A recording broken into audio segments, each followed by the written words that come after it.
हाय, मैं हूँ रुचि। मैं बजाज स्टॉक्स की एसेट मैनेजर हूँ। आज हमारे पैनलिस्ट्स एक और चेरी स्टॉक डिस्कस करने वाले हैं।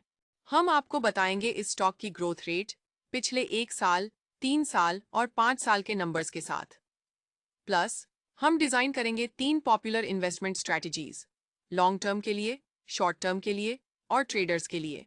और हाँ, पैनलिस्ट्स देंगे आपको इसका रिस्क स्कोर, जहां 1 मतलब super risky and 100 means totally safe. So let's get started.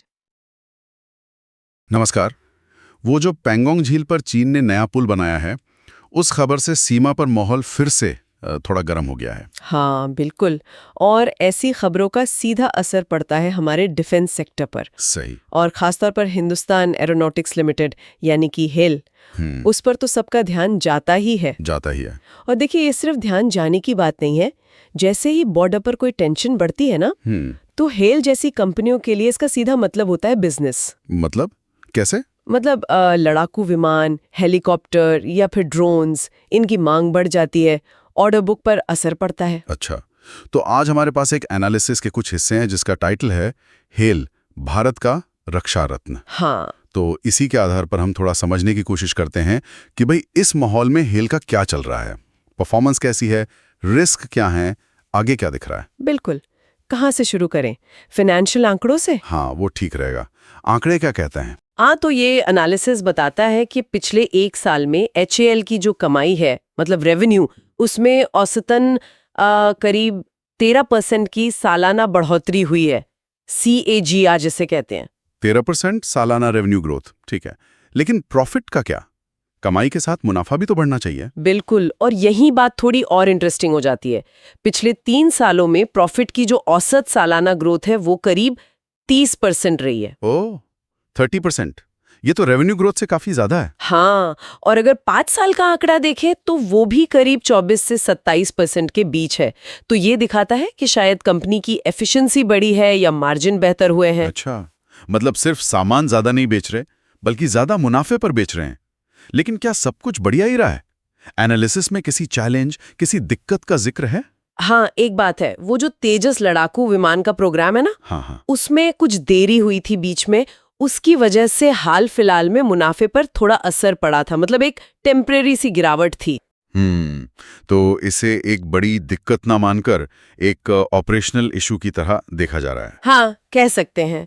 और अगर रिस्क की बात करें तो एनालिसिस में एक सुरिंदर रिस्क स्कोर दिया गया है। ये शायद रिपोर्ट का अपना तरीका होगा। अच्छा, क्या स्कोर है? HAL को 100 में से 85 मिला है, जिसे कम रिस्क माना जा रहा है। 8500 कम रिस्क क्यों? इसका बेसिस क्या बताया है? इसका मेन कारण है सरकारी सपोर्ट, मतलब गवर्नमेंट बैकिंग, और साथ में कंपनी की जो क्रेडिट रेटिंग है वो AAA है, जो बहुत मजबूत मानी जाती है। हाँ, AAA रेटिंग तो काफी मायने रखती है, ये भरोसा देती है। बिल्कुल, पर इसका मतलब ये नहीं कि रिस्क है ही नहीं। तो फिर सबसे बड़ा रिस्क क्या है जिस पर ध्यान देना चाहिए? एनालिसिस के हिसाब से सबसे बड़ा रिस्क है प्रोजेक्ट्स में देरी, डिलेज। अच्छा। डिफेंस सेक्टर में ये अक्सर होता है। टेक्नोलॉजी जटिल होती है, अप्रूवल प्रोसेस लंबे होते हैं, तो HAL को इस पर लगातार काम करना पड़ता है। हाँ, ये तो बड़ी परियोजनाओं का एक सच है। तो फिर इन सब बातों को ध्यान में रखते हुए निवेश के लिहाज से क्या कहता है ये एनालिसिस लॉन्ग टर्म के लिए, मान लीजिए 5 साल या उससे ज्यादा? लॉन्ग टर्म के लिए तो नजरिया काफी पॉजिटिव है। तेजस के जो बड़े ऑर्डर मिले हैं वो, फिर नए प्रचंड हेलीकॉप्टर, हाँ, प्रचंड। और सबसे अहम जो भविष्य का AMCA प्रोजेक्ट है, यानी भारत का अपना next gen fighter aircraft programme. हाँ, AMCA। इन सब से काफी उम्मीदें हैं, तो लंबी अवधि के लिए स्टॉक रखने की सलाह दी गई है। और अगर कोई मीडियम टर्म, मतलब करीब 1 साल के लिए देख रहा हो तो एनालिसिस का अनुमान है कि जो अभी बॉर्डर पर तनाव है और डिफेंस डील्स बढ़ रही हैं, हाँ, उसको देखते हुए शेयर प्राइस शायद अभी जो 4900 के आसपास है, वो बढ़कर 5500 से 5800 तक भी जा सकता है। अच्छा, तो ये बाहरी माहौल का असर दिख सकता है। और शॉर्ट टर्म ट्रेडर्स के लिए आजकल बाजार बहुत वॉलेटाइल रहता है। हाँ, उनके लिए भी एक इशारा है। एनालिसिस कहता है कि अगर शॉर्ट टर्म में शेयर थोड़ा नीचे आता है, मान लीजिए 4700 से 5000 की रेंज में, तो वो खरीदारी का मौका हो सकता है। खासकर जब ये बॉर्डर टेंशंस या पुल वाली खबरें आती हैं। बिल्कुल। तब डिफेंस स्टॉक्स में अक्सर हरकत दिखती है, उसका फायदा उठाया जा सकता है, ऐसा एनालिसिस का मानना है। तो कुल मिला के ये एनालिसिस एचएल को सिर्फ एक पीएसयू की तरह नहीं देख रहा, इसे भारत की आकाशीय ढाल जैसा बता रहा है। हाँ, कह सकते हैं। ऐसा लग रहा है कि कंपनी की किस्मत देश की जियोपॉलिटिकल सिचुएशन और डिफेंस जरूरतों से काफी गहराई से जुड़ी हुई है। बिल्कुल। कुछ लोग इसे देशभक्ति के साथ मुनाफा भी कहते हैं। मतलब जब देश सुरक्षित होता है तो सुरक्षा में लगी कंपनी आर्थिक रूप से भी मजबूत होती है। एचएएल इस पूरे समीकरण में बहुत अहम है। तो आज की इस बातचीत का सार निकालें तो एचएएल अपनी डिफेंस की भूमिका की वजह से मजबूत है।